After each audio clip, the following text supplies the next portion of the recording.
What's good, people? Today I'm doing something a little bit different. Last week I went to New York City for the first time, so I thought I'd make a video about my experience in New York City. So here are the top 10 things you should do in New York City, plus a few tips and tricks that will make your trip in New York City as smooth as possible.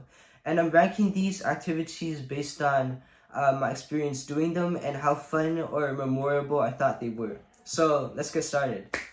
Let's start with number 1, visiting the Statue of Liberty, Empire State Building, and Times Square. These are the most famous cultural icons of New York. Like, you can't say that you've been to New York if you haven't been to these places, which is why they're in number 1.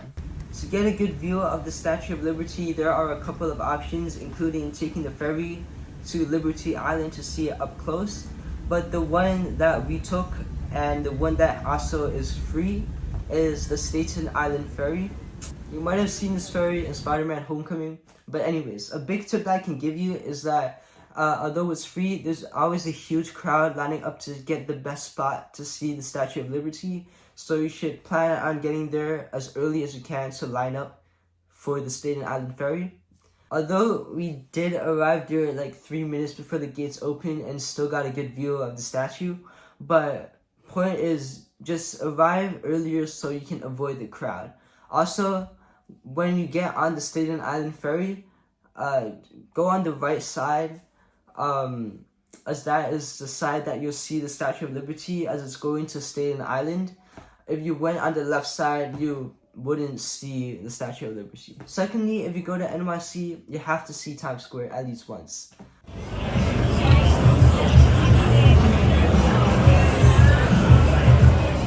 Oh, and by the way, all the photos and videos that I used in this video are taken by me. If I use any photos that are not taken by me, I'll cite the sources. Also, there's another thing that we did in Times Square when we were visiting Times Square that is one of the most memorable of this trip, but I'll talk about it later. And finally, Empire State Building. I didn't manage to get inside the building or look at its observatories, but it was still pretty cool seeing this cultural icon in person. Okay, the top second thing that you have to do in NYC is to look at the museums. You might be surprised that I put this as so high in second place, but it was actually one of the most unforgettable experiences in the whole trip. I went to the Met and MoMA. Just seeing so many paintings and sculptures that I've heard and read about before with my own eyes was pretty crazy. And especially the Met, although we planned like half a day just to explore the Met, it still wasn't enough.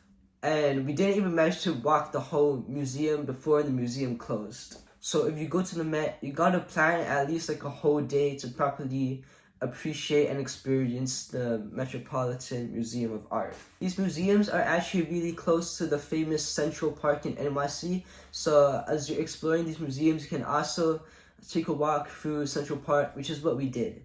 And also there's another famous museum that I haven't mentioned that is also near Central Park, which is the American Museum of Natural History. Unfortunately, I didn't get to see it, but if you could, you should also go to it. It's pretty awesome. Also, near the Museum of Modern Art, which is MoMA, is another pretty cool building that you can visit, which is the Louis Vuitton building. And it literally just looks like a bunch of Louis Vuitton briefcases stacked on top of each other, and is worth a visit and looks pretty cool for your Instagram stories. Alright, the top third thing you should do in New York City is visit Midtown Manhattan. And this encompasses a lot of different buildings and architectures that includes Rockefeller Center, St. Patrick's Cathedral, Grand Central Terminal, Chrysler Building, New York Public Library, a bunch of other stuff that I forgot. But I went to all of them just to admire the architecture. And the stuff that I forgot is mainly the Radio City Music Hall, which is one of the world's largest indoor theaters. And while going there, I didn't even know it was there, but I accidentally ran into the place, the studio, which records The Tonight Show starring Jimmy Fallon, which is pretty crazy because I sometimes look at that show. And I want to talk about New York Public Library because before this trip, I only knew about it because of John Wick 3. But I actually went inside to admire and see all the architecture and exhibits, and mainly the Rose main reading room, which was featured in John Wick 3. And it was pretty awe-inspiring to see it all. Midtown Manhattan, if you're interested in architecture, like all that Art Deco and Beaux-Arts stuff, is definitely a must-see. And for me, it's the top third must-do thing in New York City. Number 4, the top 4 thing to do in NYC is visit a jazz club. This was the thing that I said I did in Times Square, like near Times Square, that I said I was going to talk about later.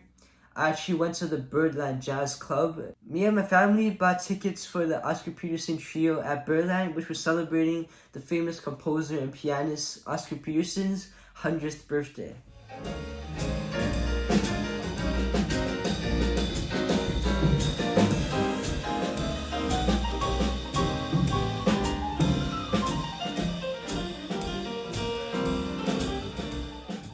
This was definitely one of the most unforgettable moments of the entire trip. The trio consisted of a piano, a drum, and a string bass, and the music that they played was just too good. They worked really well together, and when they passed the mic around and did their own solos, it was even better. The atmosphere was relaxed, really chill, but also really professional. And every single song drew me in.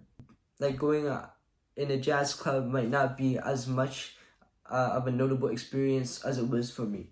This list is based on my personal preferences and stuff, yeah. But also, if you're interested, aside from Birdland Jazz Club, there are also a lot of other notable jazz clubs in NYC, such as Village Vanguard, Blue Note, etc. Number 5 is visiting the financial district, and this includes the 911 Memorial Pools, the Oculus, One World Trade Center, Wall Street, the Charging Bull, etc. The 911 Memorial Pools are where 911 happened, so you have to go there to pay respect and remember the victims of 911. And around that area there's also the Oculus and the One World Trade Center. And the Oculus is designed to look like a bird in flight, representing hope, rebirth. And if you go inside it, you can take this really cool picture. And around Financial District, there's the Wall Street, New York Stock Exchange, and also the iconic Charging Bull. And apparently, if you touch the bull's balls, you get financial luck and prosperity.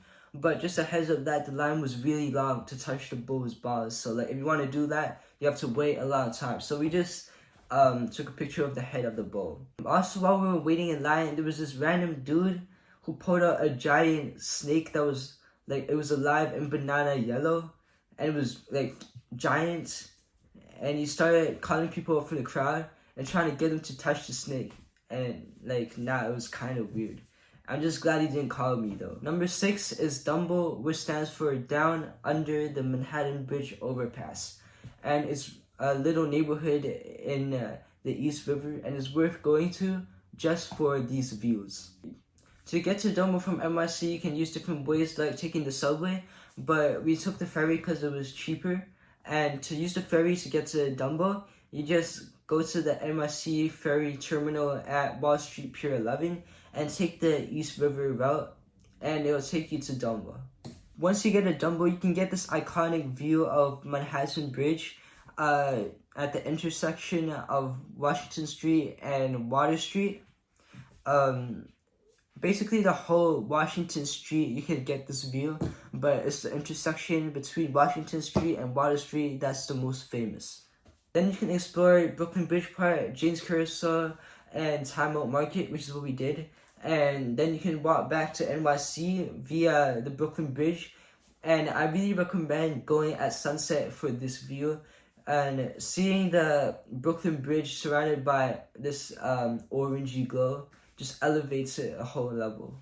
Number 7 is going to the Strand Bookstore, which is New York City's largest independent bookstore with over 2.5 million new, used, and rare books. And as soon as I entered the bookstore, there was this area called like Blind Date with a Book, and all the books there were packaged, and there was a hand-drawn illustration on top of the packaging to hint at what the book was, but you didn't know what the book was until you bought the book.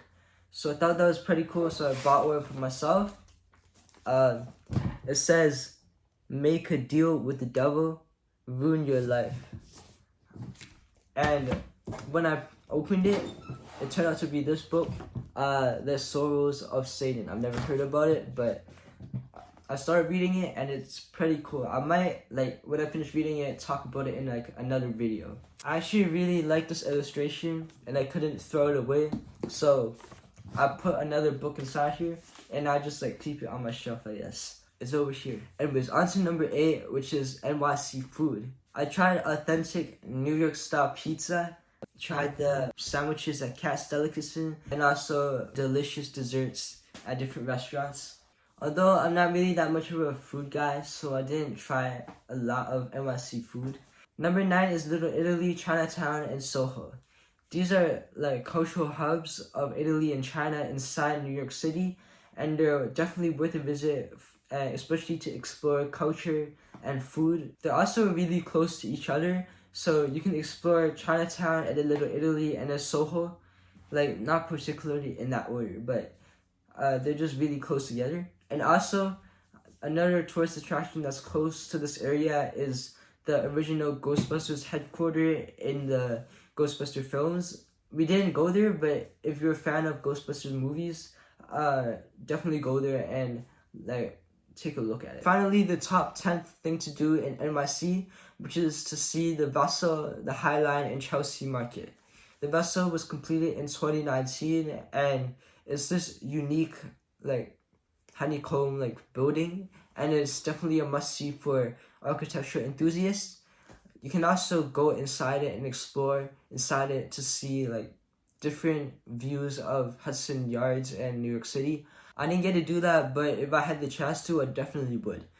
Also, after exploring the Vessel, you can walk down the High Line, which is a park built on top of railroads, which is pretty unique. And you can walk down the High Line straight to Chelsea Market, which is a famous marketplace that has a lot of food vendors and shops. And it's also located in the same spot where the first Oreo was invented. That's pretty much it for the top 10 things you should do in NYC. And here are some tips that can make your trip in NYC as smooth as possible. Number 1 is you should plan out how to get from the airport to your hotel ahead of time so you can save time. You can do this by ordering an Uber or some other carpooling thing, or just take the subway. Depending on which airport you're at, taking the subway might be easier, or ordering an Uber.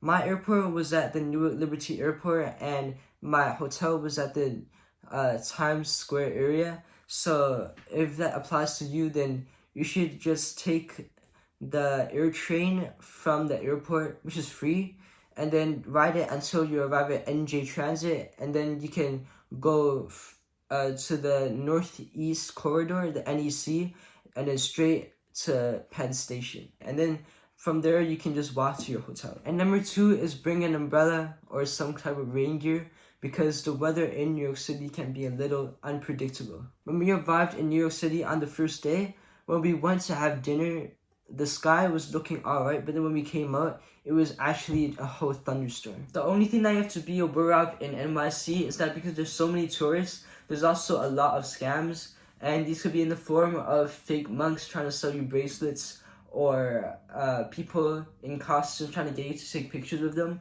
or artists selling mixtapes.